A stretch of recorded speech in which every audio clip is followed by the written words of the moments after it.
Attention, cette vidéo contient du spoil de Boruto. 忍びの時代は終わる。 Si t'as cliqué sur la vidéo, c'est que tu regardes sûrement des animés, même des mangas, comme par exemple One Piece, Naruto, bref. Aujourd'hui, on va s'intéresser plus à l'univers de Naruto, plus précisément à Boruto To Blue Vortex. Naruto se conclut plutôt bien, avec un bon succès, même si la 4ème grande guerre ninja n'a pas plu à tout le monde. D'abord, je vais vous résumer en vif Boruto, puis je vais vous parler de la partie de Boruto qui n'a pas été adaptée, alors que pour moi, c'était une des meilleures et une des plus riches en informations de l'œuvre. Et après, on y vient, Boruto To Blue Vortex. Vous inquiétez pas, je vais vous résumer juste le premier chapitre pour vous hype sans trop vous spoil. Bref, plus tard, après Naruto, suite vue le jour.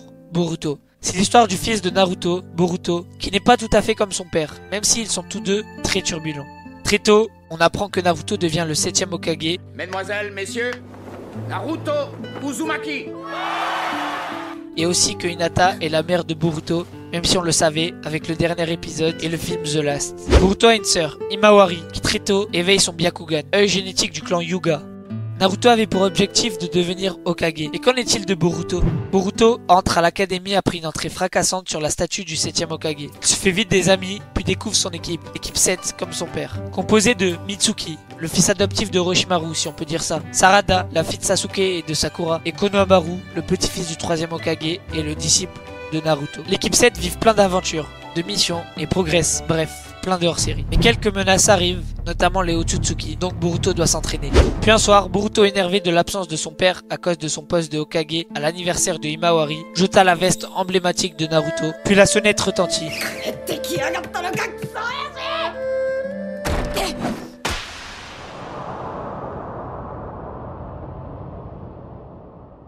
Et Sasuke Uchiwa, le rival de Naruto et le père de Sarada, fait partie des ninjas les plus puissants du monde shinobi. C'est en quelque sorte l'égal de puissance de Naruto. Bref, pour Boruto, c'est le ninja le plus classe et le plus admirable. Boruto a un objectif, devenir un ninja comme Sasuke.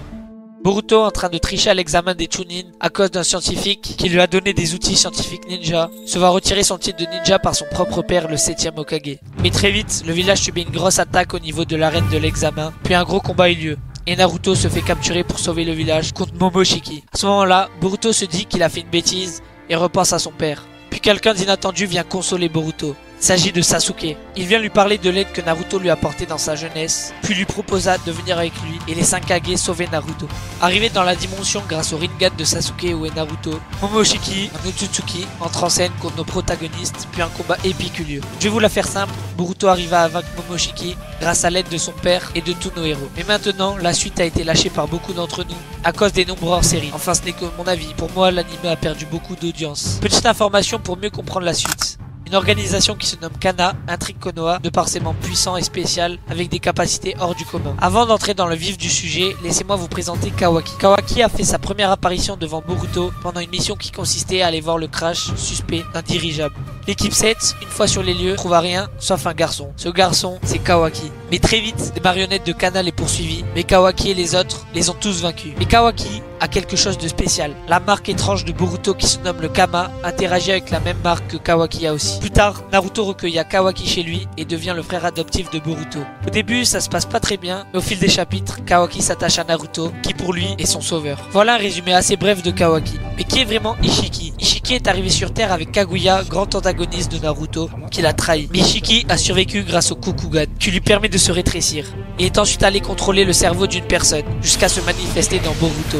Après plein d'événements, notamment la tentative d'arrêter Ishiki par Koshin Koji, le clone de Jiraiya, Ishiki prend finalement forme pas dans Kawaki mais dans son hôte de base et attaque Konoha, mais Naruto l'arrête au prix de Kyuubi.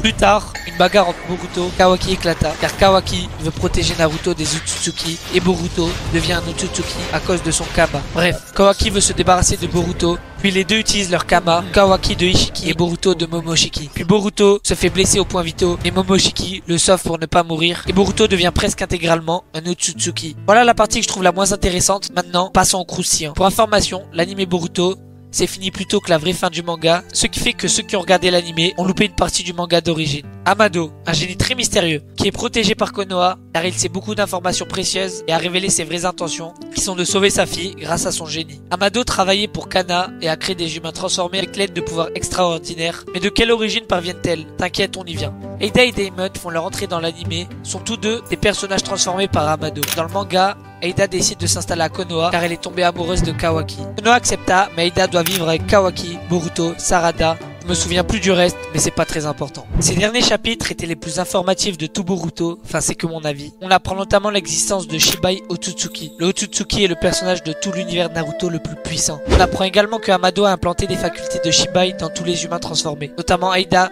qui peut changer la réalité et qui peut faire tomber sous son charme tout le monde, même les femmes, et son frère Daimon qui peut tout contrer. Plus tard, Kawaki déplace Naruto et Hinata dans une autre dimension pour qu'ils soient protégés des Otsutsuki et pour qu'ils puissent tous les éradiquer, y compris Boruto. Kawaki aurait souhaité une belle vie avec le Hokage sans Boruto, ce qu'Aida exauça. Elle échange les souvenirs que tout le monde ont de Boruto et de Kawaki. Gros, tout le monde pense que Boruto est Kawaki, le tueur du Hokage, et que Kawaki est le fils biologique du Hokage, alors que c'est l'inverse. Mais deux exceptions sont passées à côté du pouvoir d'Aida. Sarada et Sumire, deux filles amoureuses de Boruto. Plus tard, Sarada, abasourdie par la situation et par la nouvelle pour Boruto, se mit à pleurer. Mais Sasuke arriva à la voir, la regarda dans les yeux, puis apparaît le Mangekyo Sharingan. Sasuke comprit que la situation est critique et écouta la version de Sarada. Il a confiance en Sarada et décide d'aider Boruto. Il devient lui aussi un criminel recherché. Voilà le début de la fin et la fin du début de Boruto. Pour laisser place au manga que vous avez sûrement loupé, Boruto Double Vortex. Pour vous faire une idée, c'est un peu comme Naruto et Naruto Shippuden. C'est Boruto et Boruto Double Vortex. Le système est simple, chaque mois un chapitre. Et le chapitre est riche en informations. Enfin perso, moi je trouve. L'histoire commence avec Sarada qui conteste au 8e Hokage que Boruto est innocent. Après ça, on nous montre Naruto et Hinata dans la dimension. Puis on voit la vie au village après l'ellipse. Mawari qui a grandi, Aida et Daimon, Mitsuki, Sarada et Kawaki. Cela suit l'attaque de Code, l'ancien réceptacle de Ishiki par le Kama blanc qui a réveillé Jubi. Il attaque le village grâce aux racines de Jubi. Sarada et quelques ninjas interviennent pour l'arrêter, mais Code est trop puissant. Mais un personnage avec la cape de Sasuke refait surface, Boruto. Il dégomme Code d'un coup de pied et nous montre un comeback digne d'un vrai shonen après l'ellipse. Il est devenu très fort. Kawaki et Code sont abasourdis par sa progression. Puis le chapitre se clôt. J'espère la vidéo vous aura plu. J'ai essayé de vous résumer Boruto pour vous donner le contexte pour pouvoir parler des chapitres non adaptés. Je sais que j'ai oublié des détails. Si vous voulez une autre vidéo où je vous résume tout Blue Vortex en entier, n'hésitez pas à la demander. Sur ce, moi je vous dis au revoir les gars.